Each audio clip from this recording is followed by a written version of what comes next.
Oi pessoal, tudo bom? Meu nome é Milena Fortcamp, eu sou acadêmica de Medicina do 4º ano da UEMS e eu vou apresentar para vocês o meu projeto que fala sobre a capacitação de ISTs. E o título dele é Educação e Saúde na Rota Bioceânica, Conhecimento sobre Infecções Sexualmente Transmissíveis, as ISTs, de mulheres entre 30 e 59 anos, dos municípios de Campo Grande, Mato Grosso do Sul e Porto Murtinho, Mato Grosso do Sul. Bom, para começar a falar sobre as ISTs, é importante a gente falar que ela está dentro de um grupo maior, que são as infecções do trato reprodutivo. Então, além das ISTs, que envolvem tricomonias, entre outras que a gente vai estar falando aqui, a gente tem também as infecções iatrogênicas, que vai acometer, por exemplo, alguma infecção após um aborto. A gente tem também as infecções endógenas, por exemplo, a candidíase vulvovaginal, a vaginose bacteriana, entre outras.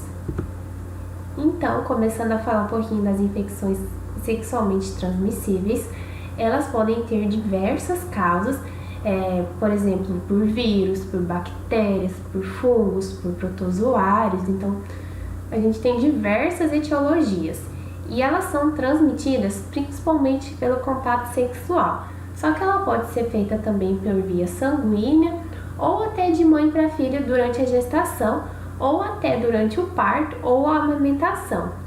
E ela pode se apresentar de diversas formas, por exemplo, as úlceras ou se tiver um corrimento vaginal anormal. Por isso é importante a gente ficar atento nesse corrimento, porque a mulher ela pode ter um corrimento vaginal normal, só que ele tem que ser incolor, ele não pode ter nenhum odor fétido, ele também tem a quantidade adequada. Agora, se você perceber que esse corrimento está de uma cor diferente, se ele está com algum cheiro ruim, a gente já tem que ficar de olho, pode ser uma IST. A gente pode ter também os que se apresentam de forma de verrugas genitais ou a doença inflamatória pélvica, que a gente vai estar falando um pouquinho mais aqui.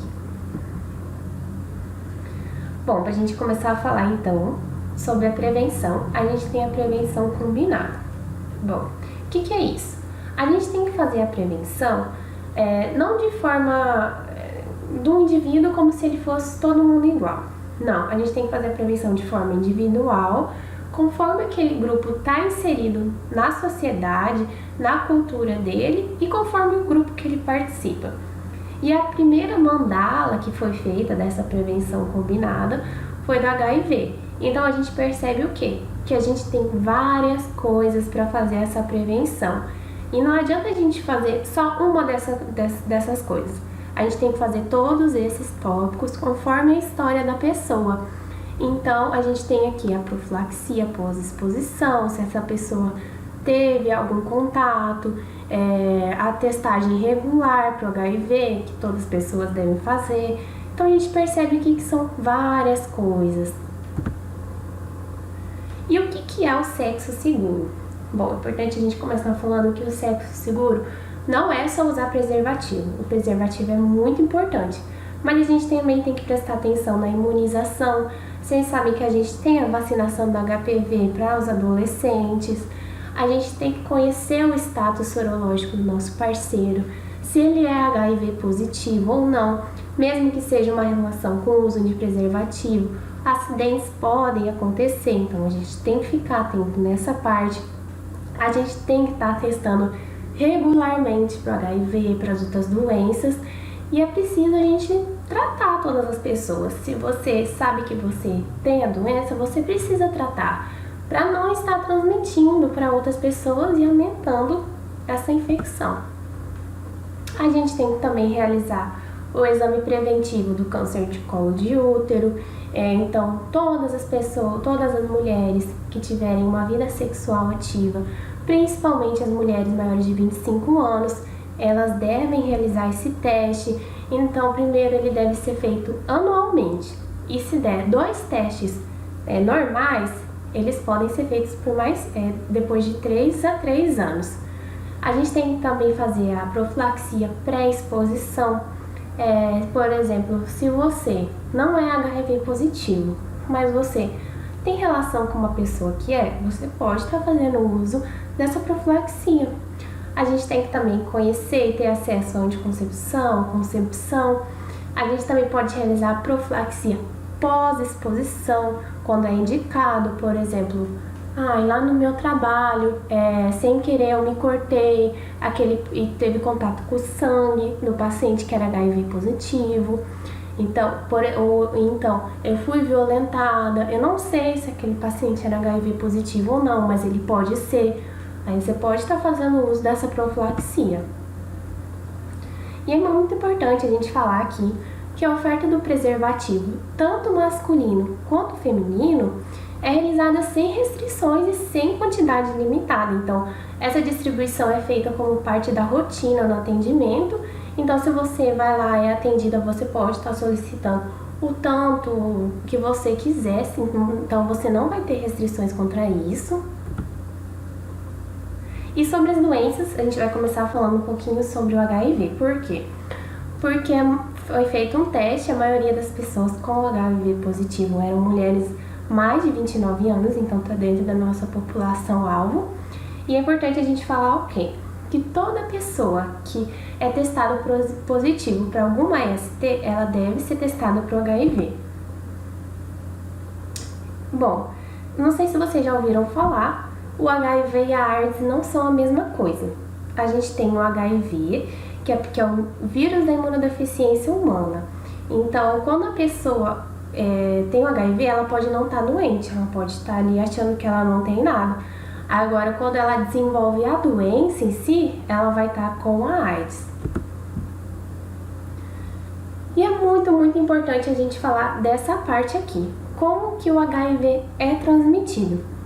Então, principalmente como não se transmite o HIV. Então, você deve saber que não é transmitido por beijo, por abraço, por um carinho, por um aperto de mão, ou por uma picada de inseto, pela saliva, pela lágrima, pelo espirro, suor, pelo copo, talher. Então, se você usar um talher ali, você não precisa ficar com medo daquilo. Ou se você for usar um banheiro, um vaso que uma paciente HIV positivo usou, você não precisa ficar receosa, porque a gente vai ter a transmissão do HIV como? Pela relação sexual sem proteção, seja ela vaginal, anal ou oral. A transmissão se dá também de mãe para o filho durante a gravidez, durante o parto, se não são feitas todas as ações de profilaxia. Então, por isso que é importante essa mãe HIV positiva estar realizando o pré-natal dela, ter todo o cuidado, porque é possível o filho também não pegar durante a gestação e durante o parto. E também pelo uso de instrumentos que vão acabar cortando, então vai ter contato ali com o sangue, aí sim você pode pegar o HIV. Então, como que a gente previne o HIV?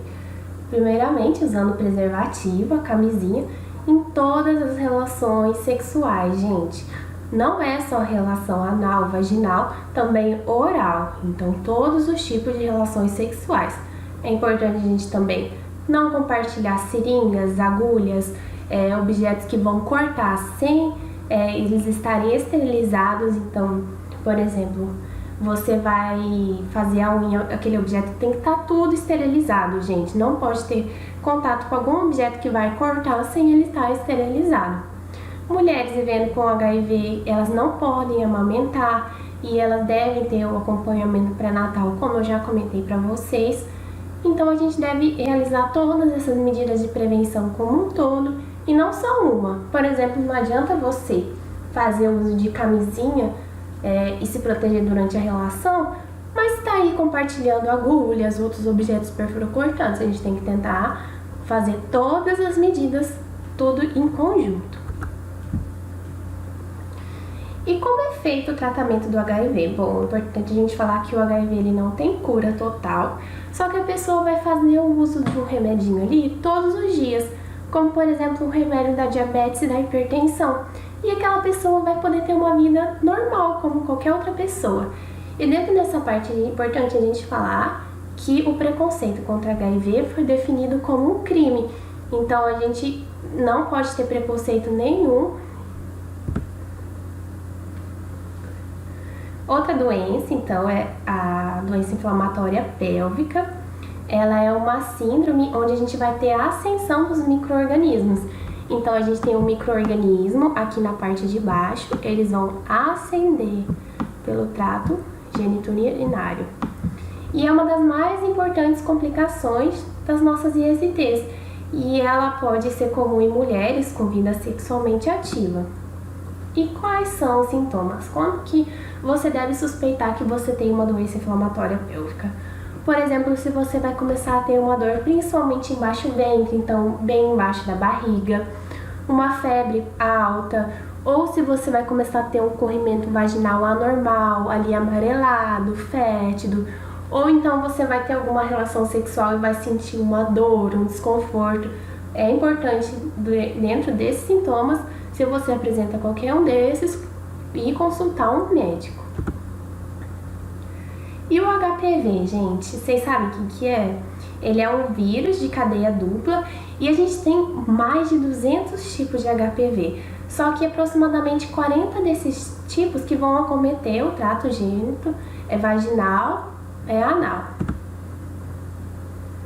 E como que ele é transmitido? Ele se dá por qualquer tipo de relação sexual e às vezes até pelo parto. E quais são os sintomas? Bom, normalmente o HPV ele é assintomático e aproximadamente 1 a 2% da população vão apresentar essas verruguinhas como ali na foto. E de 2 a 5% das mulheres vão apresentar as alterações no exame preventivo. Por isso, gente, é muito importante realizar os exames preventivos. Porque às vezes a mulher ela acha que não tem nada, ela não vê nenhuma alteração na vagina dela. E ela vai no médico, o médico vai olhar lá dentro e lá dentro vai ter as verruguinhas. Então você pode achar que você não tem nada, mas na verdade você tem e tem que tratar, né, gente? E depois que a gente trata? Bom, é importante a gente falar que assim como o HIV, o HPV, ele não vai ter uma cura. Você vai estar ali com a doença, caiu o seu sistema imunológico, você vai apresentar as verruguinhas. Então você vai tratar elas naquele momento, só que elas podem aparecer de novo. E se elas aparecerem de novo, tanto você como seu parceiro tem que procurar um médico novamente, tratar novamente. E dependendo do seu sistema imunológico, pode ser que não apareça, pode ser que apareça novamente. Bom, gente, por hoje era isso. Essas foram as referências. E lembrem sempre de se prevenir, de usar camisinha, de lembrar de todos os métodos de prevenção combinada. E é isso. Até mais!